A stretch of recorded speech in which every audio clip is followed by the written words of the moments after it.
तो सभी भाइयों एवं बहनों को नमस्कार। स्वागत है आपका आपके अपने चैनल सक्सेस जंक्शन एक कदम सफलता की ओर में। मेरा नाम है अतुल शुक्ला और हम लेकर के आ गए हैं आपके लिए एमपीएसआई 2026 की दृष्टि से अति महत्वपूर्ण वीडियो है। इसके साथ साथ में एमपीएसबी के आने वाले सभी एग्जाम्स की दृष्टि से अति महत्वपूर्ण वीडियो है। भूगोल यानी कि जियोग्राफी की सुपर मैराथन नंबर 2। इससे पहले भी हम एक मैराथन करा चुके हैं जिसमें लगभग 150 प्रश्नों को हमने कराया था और 150 प्रश्न हम फिर से लेकर के आ गए हैं आपके लिए। जो महत्वपूर्ण टॉपिक बचे रह गए थे उनको इस 150 प्रश्न में हम कवर करेंगे। यहाँ से आपके एग्जाम में सीधे प्रश्न देखने को मिलेगा, हूबहू ऐसे ही प्रश्न आपको छपे हुए मिलेंगे। ठीक है ना। तो वीडियो को लाइक करके चैनल को सब्सक्राइब कर दीजिए। एडमिट कार्ड आपके आ चुके हैं, डाउनलोड कर लिया होगा। कमेंट बॉक्स में बताइए कि आपका एग्जाम कब और किस सिटी में पड़ा है। अगर सिटी खुल गई होगी, 7 दिन पहले सिटी खुल जाती है ना, अगर सिटी खुल गई हो तो कमेंट बॉक्स में कमेंट करके बताना। ठीक है ना। चलिए शुरुआत करते हैं। वीडियो को लाइक करके चैनल को सब्सक्राइब कर देना जिससे आगे आने वाली सारी super marathon time to time आपके पास में पहुंच सके। इससे पहले लगभग 500 प्रश्न हम सिविक्स यानी नागरिक शास्त्र के करवा चुके हैं, 450 प्रश्न हम करवा चुके हैं कंप्यूटर के, 350 प्रश्न हम करवा चुके हैं हिंदी के। और आज हिंदी की जो फाइनल आपकी मैराथन है वो आने वाली, जिसमें हिंदी के सभी वोकैब को हम कवर करेंगे। इस तरह से 500 प्रश्न आपके हिंदी के हो जाएंगे और उनकी पीडीएफ ग्रुप में डाल दी जाएगी। जो लोग नोट्स लिए हैं उनको ग्रुप के बारे में जानकारी है, नोट्स कैसे प्राप्त करेंगे वो आगे आपको बता देंगे। चलिए शुरुआत करते हैं। आइए देखते हैं। देखो भारत की नदियां, हालांकि नदियों के बारे में इससे पहले वाली वीडियो में भी थोड़े बहुत क्वेश्चन करवाए थे, लगभग 5-6 क्वेश्चन हमने करवाए थे, लेकिन यहाँ पर स्पेशल टॉपिक भारत की नदियां आपको मिलेगा, भारत में परिवहन मिलेगा आपको, और जितने भी महत्वपूर्ण टॉपिक है उन सबको आज हम कवर करने वाले हैं। भारत के डैम हो गए, ठीक है ना। चलिए नदी घाटी परियोजनाएं हो गई, उनको कवर करेंगे। चलो तो देखते हैं। भारत आज का पहला प्रश्न है, प्रायद्वीपीय भारत की किस नदी को दक्षिण गंगा कहा जाता है? तो गोदावरी को दक्षिण गंगा कहा जाता है, ध्यान रखना, केवल दक्षिण गंगा, बीच में की नहीं लगा हुआ है। ठीक है। तो प्रायद्वीपीय भारत की गोदावरी नदी को दक्षिण गंगा के नाम से भी जाना जाता है। कावेरी नदी जल विवाद किन राज्यों के मध्य में है? तो कर्नाटक, तमिलनाडु, केरल और पुडुचेरी, इन 4 राज्यों के मध्य में आपको कावेरी नदी जल विवाद देखने को मिलेगा। आगे बढ़िए। भारत की किस नदी को जैविक मरुस्थल कहा जाता है? ये बहुत पूछा जाता है। दामोदर नदी को जैविक मरुस्थल कहा जाता है। क्यों? क्योंकि ये देखिए ऐसे क्षेत्रों से होकर के बहती है जहां पर खनिज उत्पाद या फिर जहां पर बहुत ज़्यादा कारखाने होते हैं, तो इसमें बहुत ज़्यादा प्रदूषण होता है, इसलिए इसको जैविक मरुस्थल भी कहा जाता है। अगला, नर्मदा ताप्ती वाला तो भैया महत्वपूर्ण है ये तो जो आपका एमपी पुलिस का एग्जाम था इसमें 7 से 8 बार पूछा गया था। नर्मदा और ताप्ती नदियों के मध्य में कौन सी पर्वत श्रेणी स्थित है? तो ये है सतपुड़ा पर्वत श्रेणी। जिन लोगों ने हमारा कांस्टेबल का एग्जाम एनालिसिस देखा होगा पर डे का, उनको पता है कि ये प्रश्न कितनी बार हमने करवाया था कि ये बीच में जो श्रेणी है इसको जरूर पूछ रहे हैं। यहाँ से आपकी नर्मदा बह रही है, यहाँ से ताप्ती समानांतर बह रही है, दोनों जाकर के अरब सागर में गिरती हैं, एस्चुरी का निर्माण करती हैं। बीच में कौन सी श्रेणी है? तो यहाँ पर सतपुड़ा श्रेणी मिलती है, ये पूछा गया था। ठीक है भाई, आगे बढ़ते हैं। एमपीएसआई का भी हर दिन का हर शिफ्ट का एग्जाम एनालिसिस हम करवाएंगे। चलिए, सिंधु नदी की कौन सी सहायक नदी चंद्र और भागा के मिलन से बनती है? तो चिनाब नदी जो है वो सिंधु नदी की सहायक नदी है और चंद्र और भागा 2 नदियों के सहयोग से इस नदी का निर्माण होता है। चलिए आगे बढ़ें। आगे बढ़ने से पहले आप लोगों को बता दें, जिस तरह से एमपी पुलिस, एमपी कांस्टेबल और आपका एमपी आबकारी के एग्जाम में सीधे सीधे अपने सुपर नोट्स से प्रश्न देखने को मिले थे, इसी तरह से एमपीएसआई के एग्जाम में भी अपने सुपर नोट्स से सीधे सीधे प्रश्न देखने को मिलेंगे। ठीक है। इसमें आपको सभी 10 सब्जेक्ट के कंप्लीट नोट्स प्रोवाइड कराए जाएंगे, जिसमें थ्योरी भी रहेगा, मैराथन भी रहेंगी, क्वेश्चन भी रहेंगे। जो आपका सिविक्स हमने नागरिक शास्त्र के 500 प्रश्न करा रखे हैं वो भी आपको मिलेंगे, कंप्यूटर के 450 प्रश्न करा रखे हैं वो भी आपको मिलेंगे, हिंदी के 350 प्रश्न भी मिलेंगे, इंग्लिश के 200 प्रश्न भी मिलेंगे, और जो भी हमने मैराथन करा रखी है उन सब की पीडीएफ भी आपको मिल जाएगी, जो अंत समय में आपके एग्जाम की खोपड़ी में छेद करने के लिए रामबाण साबित होने वाली है। ठीक है ना। तो जल्दी से ये नोट्स ले लीजिए। अब 199 रुपए में नहीं, इसकी कीमत एकदम कम कर दी है, 159, मात्र 159 रुपए में आपको ये नोट्स मिल रहे हैं। तो जल्दी से ये नोट्स लेकर के अपनी तैयारी को और मजबूत कर लीजिए। कैसे प्राप्त करेंगे? छोटी सी प्रक्रिया है। ये क्यूआर कोड आपको दिखाई दे रहा है, इसका स्क्रीनशॉट खींच लीजिए, स्क्रीनशॉट खींच लीजिए इसका। इसी पर आपको 159 159 रुपए का पेमेंट करना है। उस पेमेंट का स्क्रीनशॉट इस व्हाट्सएप नंबर 7052547000 इस पर आपको सेंड कर देना है। जैसे ही आप स्क्रीनशॉट सेंड करेंगे तुरंत की तुरंत आपको complete super selection notes send कर दिए जाएंगे और आपको एमपीएसआई के व्हाट्सएप ग्रुप में जोड़ दिया जाएगा, जहां पर आपको आगे की सारी पीडीएफ मिलती रहेगी। ठीक है मेरे भाई।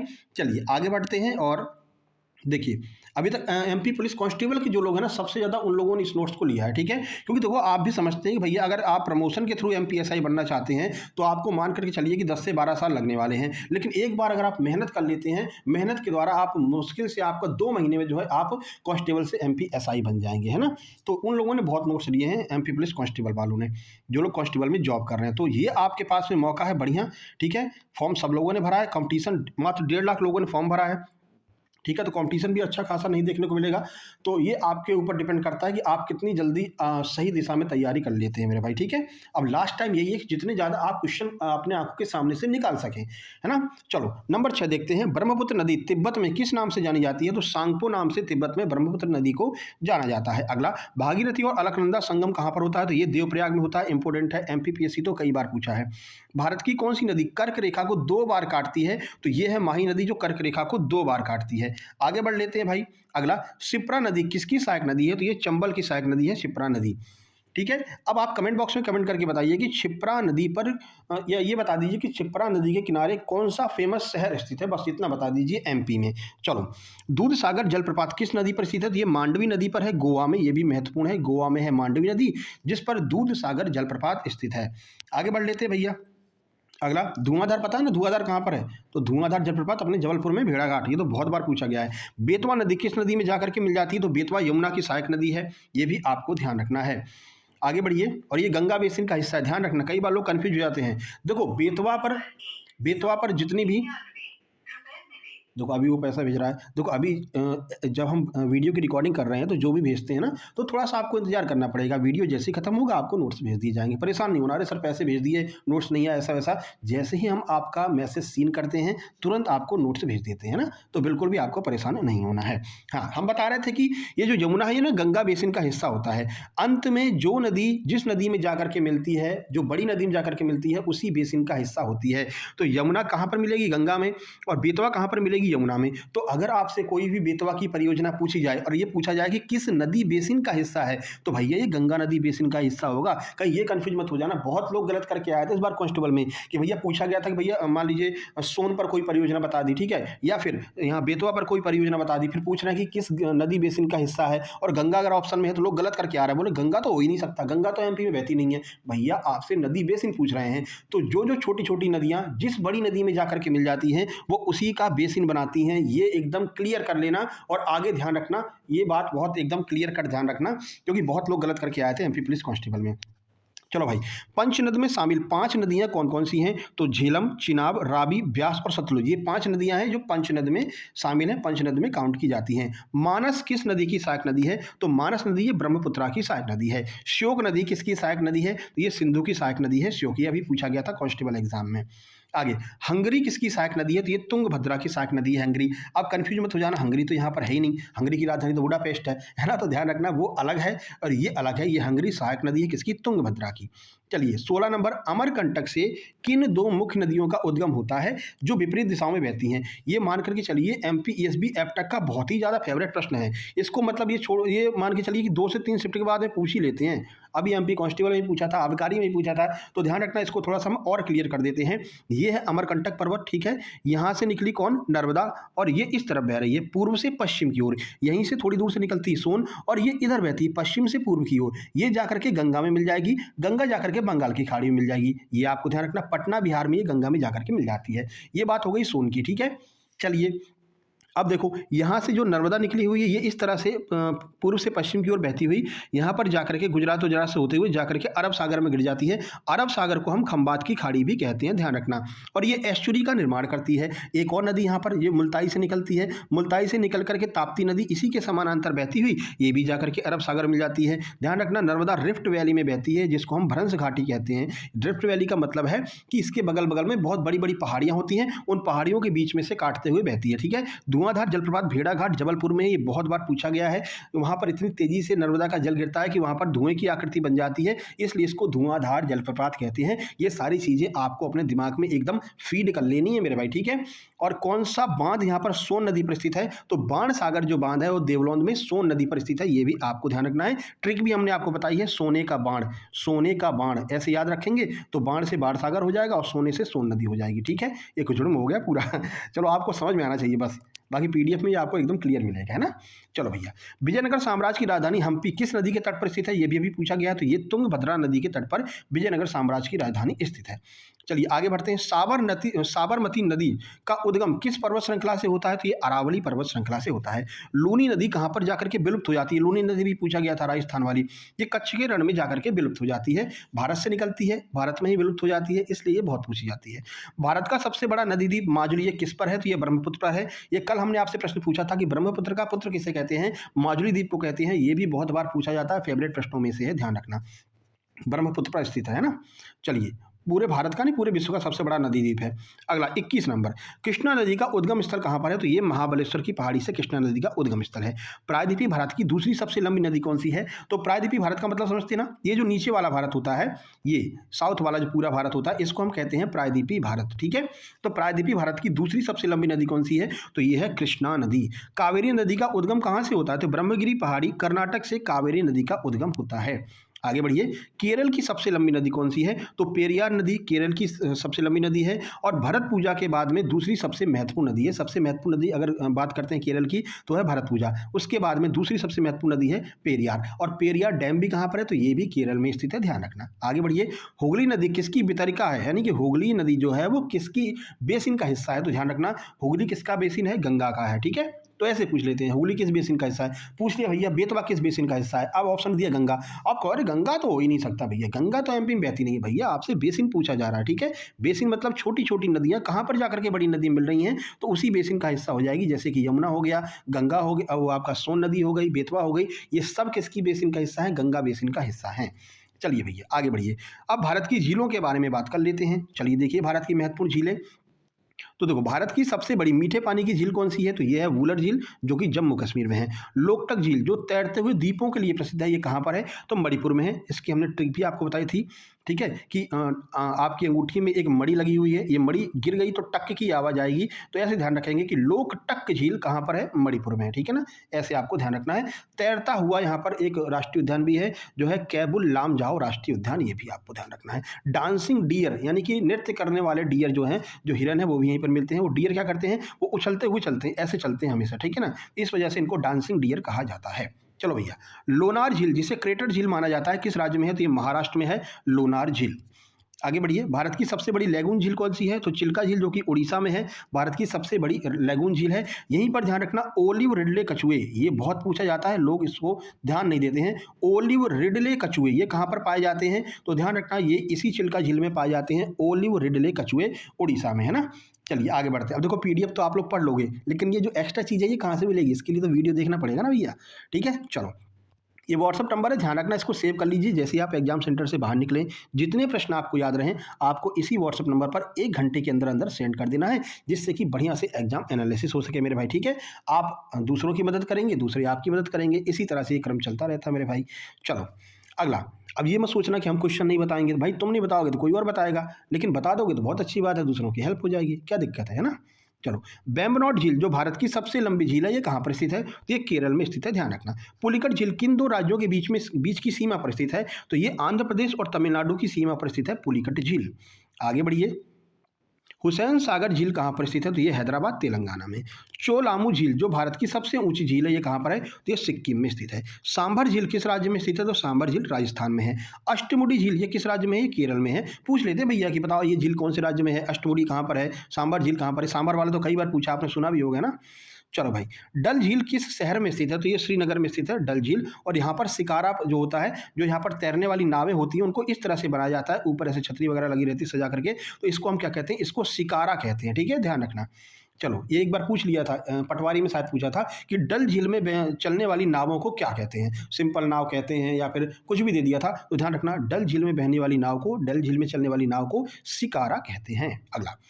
अगला है रेणुका झील कहाँ पर स्थित है, तो ये हिमाचल प्रदेश में है। रूपकुंड झील जिसे हम कंकाल झील भी कहते हैं, किस राज्य में है, तो ये उत्तराखंड में है। अगला प्रश्न पूछ रहा है भैया कोलेरू झील कहाँ पर है, तो कोलेरू झील जो है वो आंध्र प्रदेश में स्थित है। अगला सस्तम कोट्टा झील कहाँ पर है, तो ये केरल में स्थित है। नल सरोवर झील अभ्यारण्य ये कहाँ पर है, तो ये गुजरात में है। नल सरोवर झील अभ्यारण्य, यहाँ पर विदेशी पक्षी सबसे ज़्यादा आते हैं, ध्यान रखना। ये भी पूछा जाता है कि कौन सी झील में सबसे ज़्यादा विदेशी पक्षी आते हैं, तो ये नल सरोवर झील गुजरात वाली। सूरजकुंड झील किस राज्य में है, तो ये हरियाणा में है। उमियम झील किस राज्य में है? मेघालय में है। ये मोस्ट इंपॉर्टेंट है, उमियम, ठीक है, ये याद नहीं रहता है। उमियम झील मेघालय। तो अगला है पेगोंग सो झील, ये कहाँ पर है? तो ये लद्दाख में। यहीं पर वो 3 इडियट वाली शूटिंग हुई थी, एकदम लास्ट वाला जो सीन है ना, तो ये पेगोंग झील कहाँ पर है? लद्दाख में, ध्यान रखना। फुलहर झील किस राज्य में है? तो उत्तर प्रदेश के पीलीभीत में है फुलहर झील। अब चलो हम भारत की जलवायु देख लेते हैं। क्लाइमेट ऑफ इंडिया, जो प्रश्न आपके एग्जाम में बार बार पूछे जाते हैं, ईएसबी के द्वारा, एपटेक के द्वारा या फिर अन्य परीक्षाओं में पूछे जाते हैं, एमपीपीएससी के द्वारा, उन सब को आज हम कवर करने वाले हैं। भारत की जलवायु मुख्य रूप से किस प्रकार की है? तो उष्णकटिबंधीय मानसूनी। ये भी आपके एमपी पुलिस कांस्टेबल में 2 से 3 बार पूछा गया था, अभी रिसेंट वाले एग्जाम 2025 में, ठीक है। तो उष्णकटिबंधीय मानसूनी जलवायु है। आगे बढ़िए। कोपेन के वर्गीकरण के अनुसार भारत का अधिकांश भाग किस जलवायु में आता है? तो भारत का अधिकांश जो भाग है वो AW यानी कि सवाना जलवायु के अंतर्गत आता है, कोपेन महोदय के अनुसार। चलिए अगला है, ला नीना का भारतीय मानसून पर क्या प्रभाव पड़ता है? तो मानसून अधिक सक्रिय और वर्षा अधिक होती है। जब भी ला नीना आता है तो जो भारत में अधिक सक्रिय मानसून हो जाता है और वर्षा भी अधिक होती है ला नीना के आने की वजह से। आगे बढ़िए। भारत में होने वाली अधिकांश वर्षा किस मानसून से होती है? तो दक्षिण पश्चिम मानसून से होती है। ये भी आपके लिए महत्वपूर्ण है। चलो भाई आगे बढ़ते हैं। सर्दियों में उत्तर पश्चिम भारत में वर्षा का मुख्य कारण क्या है? सर्दियों में बारिश होती है, मावट उसको कहते हैं। तो ये पश्चिमी विक्षोभ की वजह से ये बारिश होती है। उत्तर पूर्वी मानसून यानी जिसे हम लौटता हुआ मानसून कहते हैं, किस राज्य में सर्वाधिक वर्षा होती है? तो इससे तमिलनाडु में वर्षा होती है। ये लोग बहुत कंफ्यूज हो जाते हैं इस प्रश्न को लेकर के, ध्यान रखना। जो लौटता हुआ मानसून होता है उससे तमिलनाडु में सबसे ज़्यादा बारिश होती है, ठीक है। यहाँ पे इलायची की पहाड़ियाँ वगैरह है, तो ये क्या है, लौटते हुए मानसून को रोक लेती है। भैया कहाँ जा रहा है? रुक जा, बरस के जा। कहाँ लेके जा रहा है? पानी वापस जा रहा है ना, तो पानी जो लेके जा रहा है क्या होगा? तेरे काम का तो है नहीं, तो बरस के जा मेरे भाई, ठीक है। तो ऐसा होता है। अरे भाई परेशान मत हो ना, बस आपको याद कराने के लिए कह रहे हैं ना। तमिलनाडु में लौटते हुए मानसून से बारिश होती है भैया। अगला, मैंगो सावर। मैंगो सावर क्या है? तो कर्नाटक और केरल में मानसून से पहले होने वाली जो वर्षा होती है उसको हम कहते हैं मैंगो सावर। इस वर्षा से क्या होता है कि मैंगो के पेड़ों पर जो मैंगो लगे होते हैं, जो आम लगे हुए होते हैं, वो इस बारिश से क्या होते हैं? पक जाते हैं, इसलिए इसको मैंगो सावर कहते हैं। चलो भाई आगे। काल बैसाखी का संबंध किस राज्य से है? तो ये पश्चिम बंगाल से संबंधित है काल बैसाखी। भारत में सबसे कम वर्षा वाला स्थान कौन सा है? तो ये है लेह लद्दाख। भारत में सर्वाधिक वर्षा वाला मौसिन राम जो है किस राज्य में है? तो ये मेघालय में है। अगला, ICTZ, इसका फुल फॉर्म क्या हो जाएगा? तो इंटर ट्रॉपिकल कन्वर्जेंस जोन, ये इसका फुल फॉर्म हो जाएगा, ध्यान रखना, ठीक है। Inter tropical convergence zone. आगे बढ़िए। अगला, भारत में मानसून का आगमन सबसे पहले किस राज्य में होता है? तो ये केरल में होता है। केरल से मानसून एंट्री करता है भारत में। मानसून शब्द की उत्पत्ति किस भाषा से हुई है? तो ये अरबी शब्द है मौसिम, इससे इसकी उत्पत्ति हुई है। दक्षिण पश्चिम मानसून की कौन सी शाखा सबसे अधिक शक्तिशाली होती है? तो ये है अरब सागर शाखा, सबसे ज़्यादा शक्तिशाली होती है। अरावली पर्वतमाला राजस्थान में कम वर्षा के लिए क्यों उत्तरदायी है? क्योंकि यह मानसूनी पवनों के समानांतर स्थित है। देखो, अरावली जो पर्वतमाला है ये महत्वपूर्ण है अपन लोगों के लिए, क्योंकि ये करंट का टॉपिक बन गया। अब इसको लेकर के बहुत सारे आंदोलन चल रहे हैं, तो ध्यान रखना। अरावली पर्वत जो है श्रृंखला है वो राजस्थान में है, ठीक है ना। और यहाँ पर मानसूनों को रोक नहीं पाती, क्योंकि जैसे ऐसे मानसून आ रहे हैं तो और ये ऐसे ही है, ठीक है। अब मानसून रुकेंगे कहाँ से? ऐसे इसको पार करते हुए निकल जाते, तो यहाँ पर क्या होता है कि ये मतलब राजस्थान में बारिश नहीं हो पाती है, ठीक है। अगर ये ऐसे होते ऐसे होते तो अगर ये अरावली पर्वत श्रृंखला ऐसे होती तो मानसून को यहीं पर रोक लेती, बोलती चलो बारिश करके जाओ। लेकिन अब ये श्रृंखला भी ऐसे सीधे है राजस्थान में, तो मानसून इसी के सहारे ऐसे निकल जाता है। इस वजह से बारिश राजस्थान में नहीं हो पाती मेरे भाई, ठीक है। चलिए, लेकिन ये महत्वपूर्ण है क्यों? क्योंकि ये जो रेगिस्तान का जो रेत होता है उस रेत को दिल्ली में आने से रोकती है। दिल्ली और हरियाणा वाले एरिया में आने से ये जो है अरावली पर्वत श्रृंखला ही रोकती है। नहीं तो पूरा जो दिल्ली और हरियाणा वाला एरिया है पूरा रेगिस्तान हो जाएगा अगर ये अरावली नहीं रहेगी, ठीक है ना। तो सेव अरावली करके एक अभी प्रोटेस्ट चालू हुआ था, तो उसको थोड़ा सा आपको ध्यान रखना है। आगे, चेरी ब्लॉसम, ये वर्षा कहाँ पर होती है? तो ये कर्नाटक में कॉफ़ी के लिए फेमस है। जैसे ये वर्षा होती है वैसे ही कॉफ़ी के फल आ जाते हैं। तो ये चेरी ब्लॉसम कहाँ पर होती है? कर्नाटक में। भारत में कर्नाटक में कॉफ़ी का सबसे ज़्यादा उत्पादन होता है, ये भी आपको ध्यान रखना है। अगला, लू किस प्रकार की पवन है? तो गर्म और शुष्क स्थानीय पवनें होती हैं। कहते नहीं गर्मी में भैया लू चल रही है, और ये कहाँ पर चलती है? तो उत्तर भारत में चलती हैं, ये भी आपको ध्यान रखना है। अगला, अक्टूबर हीट का मुख्य कारण क्या होता है? तो उच्च आर्द्रता और उच्च तापमान को हम अक्टूबर हीट के नाम से जानते हैं। इस वजह से अक्टूबर में थोड़ी सी गर्मी लगनी आपको चालू हो जाती है। आगे, एल नीनो भारतीय मानसून को कैसे प्रभावित करता है? तो ये मानसून को कमजोर कर देता है। देखा, अभी आपको बताया था ला नीना या फिर ला नीनो जो है ये क्या करता है? ये मानसून को बढ़ाता है ना, इसकी वजह से मानसून और तेजी से आगे बढ़ता है और बारिश कराता है। लेकिन जो एल नीनो होता है, ये एल नीनो क्या करता है? भारतीय मानसून को कमजोर कर देता है। इसके आने की वजह से मानसून बारिश नहीं कर पाता है। दोनों में डिफरेंस ध्यान रखना है। अगला, भारत में मानसून विच्छेद ब्रेक इन मानसून का क्या अर्थ है? तो मानसून के दौरान 1 या 2 सप्ताह तक वर्षा का न होना, कि ये भैया मानसून का टाइम चल रहा है, ठीक है ना, बढ़िया बारिश होना चाहिए जून जुलाई में, लेकिन बारिश नहीं हो रही है, बारिश हो रही है फिर रुक जा रही, हो रही है फिर रुक जा रही है, तो इसको हम क्या कहते हैं? मानसून ब्रेक कहते हैं। 10 से 15 दिनों के लिए रुक जाता है फिर चालू हो जाता है। चलो, अब हम बात करेंगे मिनरल रिसोर्सेज यानी कि भारत की खनिज संपदा, चौथे नंबर के टॉपिक पे क्वेश्चन नंबर 66 से। आइए देखते हैं। भारत में सर्वाधिक कोयला भंडार किस राज्य में है? तो ये झारखंड में है। झरिया कोयला क्षेत्र किस राज्य में स्थित है? तो ये झारखंड में, जहाँ से झरिया जहाँ से झारखंड। भारत का रूर ऑफ इंडिया किस पठार को कहा जाता है? छोटा नागपुर को। बहुत महत्वपूर्ण है, ये अभी पूछा भी था, है ना। छोटा नागपुर को भारत का रूर कहा जाता है, रूर ऑफ इंडिया। अगला, खेतड़ी राजस्थान ये किसके उत्पादन के लिए फेमस है? तो ये तांबे के उत्पादन के लिए फेमस है। पन्ना मध्य प्रदेश, ये महत्वपूर्ण है अपने लिए, ठीक है, क्योंकि ये अपने राज्य में है। तो पन्ना मध्य प्रदेश में किसकी खानें प्रसिद्ध हैं? तो हीरा की खानें प्रसिद्ध हैं। अभी बक्सवाहा के जंगलों को काट करके इन खदानों में से कह रहे थे कि भैया यहाँ से हम हीरा निकालेंगे, उसके लिए भी प्रोटेस्ट हुआ था और बक्सवाहा के जंगलों को बचा लिया गया था। तो ध्यान रखना, प्रश्न पूछा जा सकता है, बक्सवाहा के जंगल ये कहाँ पर पाए जाते हैं? तो मध्य प्रदेश के पन्ना वाले एरिया में, रीवा पन्ना वाले एरिया में पाए जाते हैं। कुद्रेमुख कर्नाटक किसके लिए जाना जाता है? तो ये लौह अयस्क के लिए जाना जाता है। जादूगोड़ा की खानें किस खनिज के लिए प्रसिद्ध हैं? तो ये यूरेनियम के लिए प्रसिद्ध हैं। आगे बढ़िए। भारत में सबसे पहले तेल का कुआं कहाँ पर खोदा गया था? डिगबोई, असम में खोदा गया था। देखो, आपका जो सिलेबस है ना, उसमें इकोनॉमिक्स कहीं पर दिया नहीं है ना, इकोनॉमिक्स नहीं दिया, इसलिए इकोनॉमिक्स की क्लास कराई नहीं है। अब देखेंगे पहली शिफ्ट में अगर इकोनॉमिक्स के कुछ प्रश्न आते हैं तो करवा देंगे, क्या दिक्कत है, लेकिन आएंगे तो बहुत सिंपल प्रश्न आएंगे, ठीक है। चलो, बॉक्साइट किसका मुख्य अयस्क है? तो ये एल्यूमिनियम का मुख्य अयस्क है, ध्यान रखना। आगे, भारत में बॉक्साइट का सर्वाधिक उत्पादन कौन सा राज्य करता है? तो ये ओडिशा करता है, बॉक्साइट के लिए ओडिशा फेमस है। आगे, अगला है, कोडागू और नेल्लोर जिले किस खनिज के लिए प्रसिद्ध हैं? तो ये अभ्रक, माइका के लिए फेमस है। काला सोना, ब्लैक गोल्ड किसे कहा जाता है? तो पेट्रोलियम को काला सोना कहा जाता है, पेट्रोलियम और कोयला को। थोरियम के भंडार भारत में किस राज्य में प्रचुर मात्रा में पाए जाते हैं? तो केरल में पाए जाते हैं, और केरल की जो मोनोजाइट रेत होती है इसमें थोरियम जो है मिलता है प्रचुर मात्रा में। आगे बढ़िए। भारत में सर्वोत्तम प्रकार का कोयला कौन सा है? तो ये है एंथ्रेसाइट कोयला। रानीगंज कोयला क्षेत्र कहाँ पर है? ये पश्चिम बंगाल में है। अभी कुछ दिन पहले आपने एक मूवी भी देखी होगी, इसमें क्या था, इसमें बहुत सारे मजदूर फंस गए थे, अक्षय कुमार की मूवी है, ध्यान होगा, है ना। तो यही वही वो थी, रानीगंज कोयला क्षेत्र था, ठीक है। अगला, बेलाडीला छत्तीसगढ़ किस खनिज के लिए फेमस है? तो ये लौह अयस्क, स्पेशली हेमेटाइट के लिए फेमस है बेलाडीला छत्तीसगढ़। अच्छा, यहाँ पर लोहा मिलता है। भारत में सोने की खदानें मुख्य रूप से कहाँ पर स्थित हैं? तो कोलार और हट्टी, जो कि कर्नाटक में है, यहाँ पर सोने की खदानें हैं। अगला, राजस्थान की जावर खानें किस खनिज के लिए फेमस है? तो ये जस्ता, जिंक और सीसा के लिए फेमस है राजस्थान की जावर खानें। मुंबई हाई ये किसके लिए जाना जाता है? ये भी बहुत पूछा जाता है, तो ये पेट्रोलियम उत्पाद के लिए जाना जाता है। अंकलेश्वर तेल क्षेत्र किस राज्य में है? तो ये गुजरात में है, अंकलेश्वर तेल क्षेत्र, याद रखना। चलो, अब हम बात कर लेते हैं भारत में कृषि व्यवस्था, एग्रीकल्चर ऑफ इंडिया। 86 नंबर के प्रश्न से शुरुआत करते हैं। भारत की मुख्य खाद्य फसल कौन सी है? तो ये है चावल, ठीक है, गेहूं मत कर देना। पूरे भारत की बात करते हैं अगर, तो चावल है। रबी की फसलें कब बोई जाती हैं? तो ये अक्टूबर नवंबर के दौरान बोई जाती हैं। खरीफ की फसलों का टाइम क्या है? तो जून जुलाई से लेकर के सितंबर अक्टूबर तक खरीफ की फसलों का टाइम होता है। चलो, आगे बढ़ लेते हैं भैया। जायद की फसलें मुख्य रूप में क्या क्या आता है, मतलब जायद की फसलों में क्या क्या चीज़ें आती हैं? तो देखो, जो बीच में बोई जाती हैं, रबी और खरीफ के बीच में जो बोई जाती हैं, थोड़ा सा टाइम जब मिल जाता है 2 महीने का, उसमें क्या क्या बो देते हैं? तो तरबूजा, खरबूजा, ककड़ी, सैलेड वाले जितने भी ये आपके उत्पादन होते हैं, ये सब आपको कहाँ पर होंगे? जायद की फसलों में काउंट करेंगे। पीली क्रांति का संबंध किससे? अभी पूछा था, तो ये तिलहन उत्पादन से है पीली क्रांति। नीली क्रांति ये भी पूछी गई थी, तो ये मत्स्य उत्पादन से है नीली क्रांति। आगे, भारत में हरित क्रांति का जनक किसे कहते हैं? तो एम.एस. स्वामीनाथन को हरित क्रांति का जनक कहते हैं, ठीक है। आगे बढ़िए। श्वेत क्रांति, ऑपरेशन फ्लड का संबंध किससे है? तो दुग्ध उत्पादन, और इसके लिए भी वर्गीज कुरियन फेमस है, ध्यान रखना। भारत में श्वेत क्रांति का जनक किसे कहते हैं? वर्गीज कुरियन को।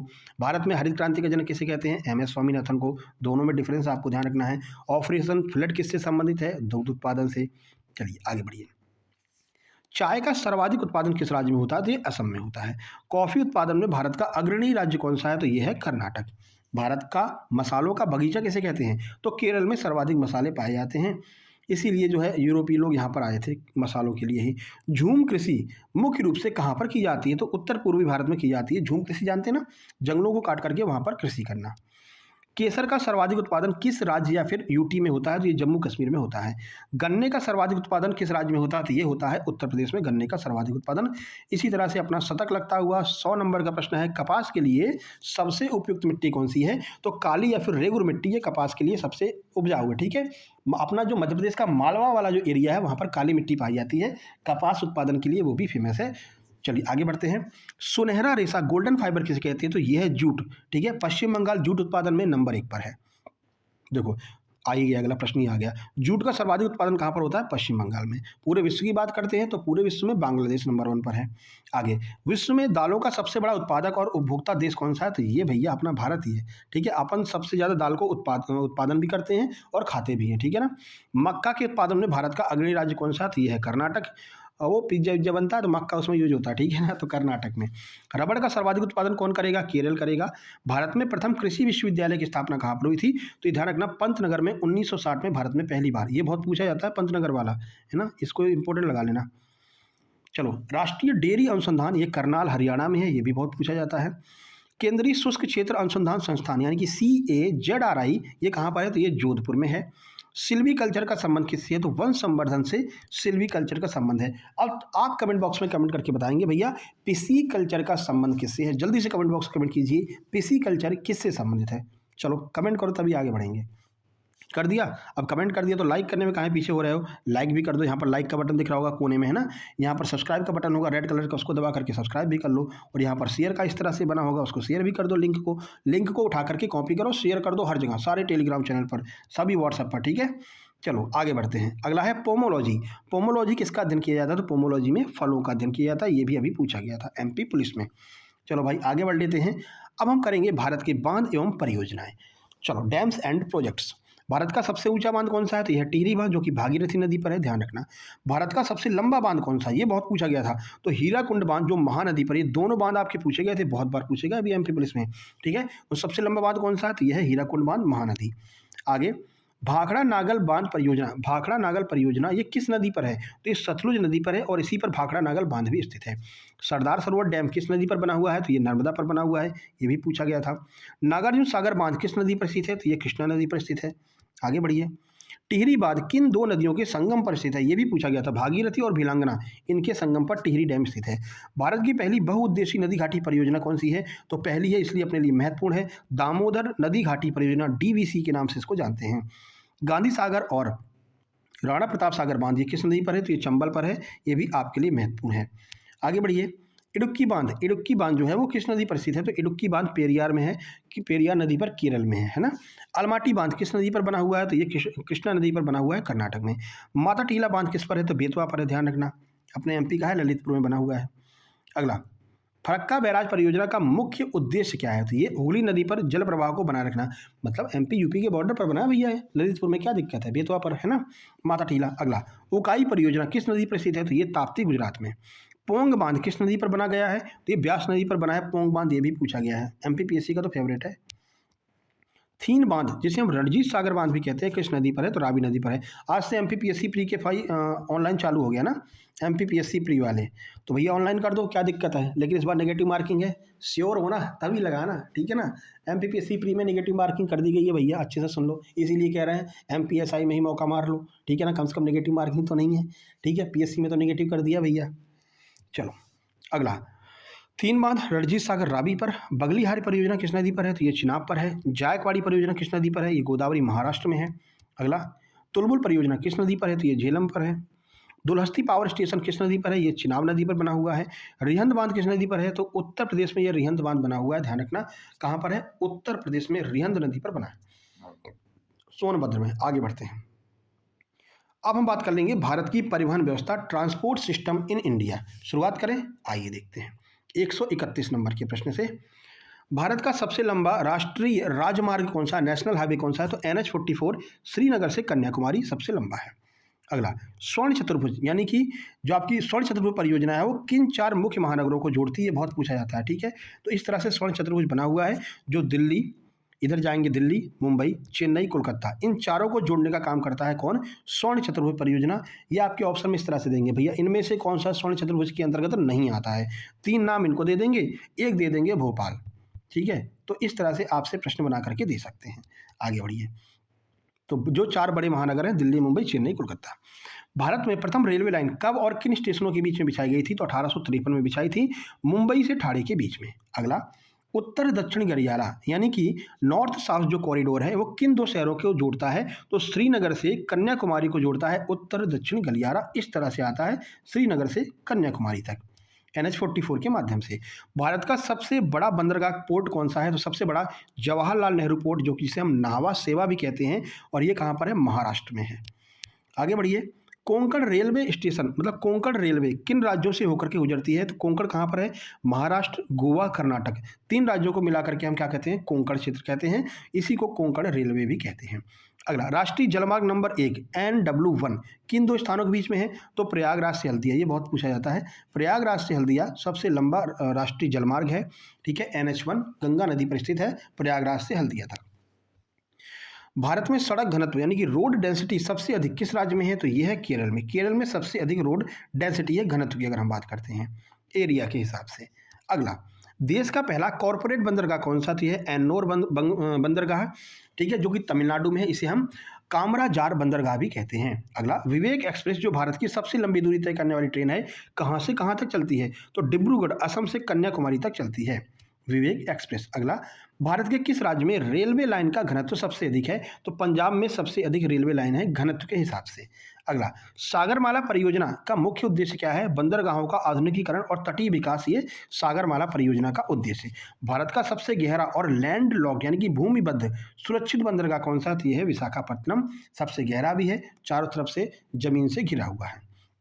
आगे अगला देखिए, उड़ान योजना का पूर्ण रूप क्या है? तो उड़ान का फुल फॉर्म है उड़े देश का आम नागरिक। ये बहुत पूछा जाता है भैया, ध्यान रखना, इंपॉर्टेंट है। भारत में वायु परिवहन की शुरुआत किस वर्ष की गई थी? 1911 में इलाहाबाद से नैनी के बीच में डाक सेवा पहुंचाने के लिए वायु परिवहन की शुरुआत की गई थी। किस रेलवे जोन का मुख्यालय गोरखपुर में है? तो उत्तर पूर्वी रेलवे NER का मुख्यालय कहाँ पर है? गोरखपुर में। अगला, अटल टनल किन 2 स्थानों को जोड़ती है? तो मनाली को लाहौल स्पीति घाटी से जोड़ने का काम अटल टनल करती है, महत्वपूर्ण। अगला, पारादीप बंदरगाह किस राज्य के तट पर स्थित है? तो ओडिशा के तट पर स्थित है पारादीप बंदरगाह। अगला, भारत में मेट्रो रेल की शुरुआत सबसे पहले किस शहर में हुई थी? तो कोलकाता में 1984 में। सर्वाधिक मेट्रो रेल मतलब कि आधुनिकीकरण की दृष्टि से कौन सी है? तो वह है DMRC, Delhi metro rail corporation. अगला, बोगीबिल परियोजना, बोगीबिल ब्रिज जो भारत का सबसे लंबा रेल सतह सड़क पुल है, किस नदी पर है? तो बोगीबिल ब्रिज जो है सबसे लंबा है, ब्रह्मपुत्र नदी पर है, मतलब ब्रह्मपुत्र नदी पर असम में स्थित है। ये भी आपको ध्यान रखना मेरे भाई, ठीक है। तो इस तरह से आपके 150 प्रश्न समाप्त होते हैं। पहले भी 150 करा दिए थे, तो लगभग 300 प्रश्न आपके हो गए कि 200 कराएं पहले, शायद 200 कराए हैं, जो भी कराए हो देख लेना मैराथन नंबर 1 में। तो लगभग 300 साढ़े 300 प्रश्न आपके ज्योग्राफी के कंप्लीट हो गए, 500 प्रश्न आपके सिविक्स के करवा दिए हैं, सिविक्स यानी नागरिक शास्त्र के, 450 आपके कंप्यूटर के करवा दिए हैं, 350 हमने करवा दिए हिंदी के, आज 150 और करवा देंगे, जो कि वोकैब खाली रहेगी तो आपके 500 प्रश्न हिंदी के भी हो जाएंगे। लगभग 200 प्रश्न आपके इंग्लिश के करवा दिए हैं, इंग्लिश की वोकैब बाकी है तो इंग्लिश के भी लगभग 100 प्रश्न वोकैब करवा देंगे, तो ये आपके 300 प्रश्न इंग्लिश के हो गए। पूरा आपको बढ़िया से दे दे रहे हैं, क्या दिक्कत है भैया, है ना। ये सब PDF में आपको मिलेगी जब आप नोट्स परचेज करेंगे। WhatsApp number 7052547033। अगर आप QR से पेमेंट नहीं कर पा रहे हैं तो फ़ोन पे नंबर ले सकते हैं, यहाँ पर मैसेज करेंगे, फ़ोन पे नंबर मिल जाएगा, पेमेंट करके स्क्रीनशॉट भेज के नोट्स ले लीजिए, ठीक है। वीडियो को लाइक कर दीजिए, शेयर कर दीजिए, चैनल पर पहली बार आए हैं सब्सक्राइब करके नोटिफिकेशन बेल दबा दीजिए। आज ही आपकी हिंदी की वोकैब वाली आने वाली है, जिसमें हम कवर करेंगे शुद्ध अशुद्ध, ठीक है, पर्यायवाची कवर कर लेंगे, है ना, और मुहावरे लोकोक्तियाँ कवर कर लेंगे। ये जो बड़ा पोर्शन होता है, 2-2 3-3 4-4 प्रश्न यहाँ से आते हैं, इसको 150 प्रश्न में कवर कर लेंगे, जो बार बार एपटेक के द्वारा पूछे गए हैं उनको कवर करेंगे, ठीक है। तो मिलते हैं नेक्स्ट वीडियो में, तब तक के लिए भैया नमस्कार, धन्यवाद। लाइक शेयर सब्सक्राइब कर देना, प्यारा सा कमेंट कर दोगे तो और ही बात अच्छी हो जाएगी, ठीक है। चलो धन्यवाद।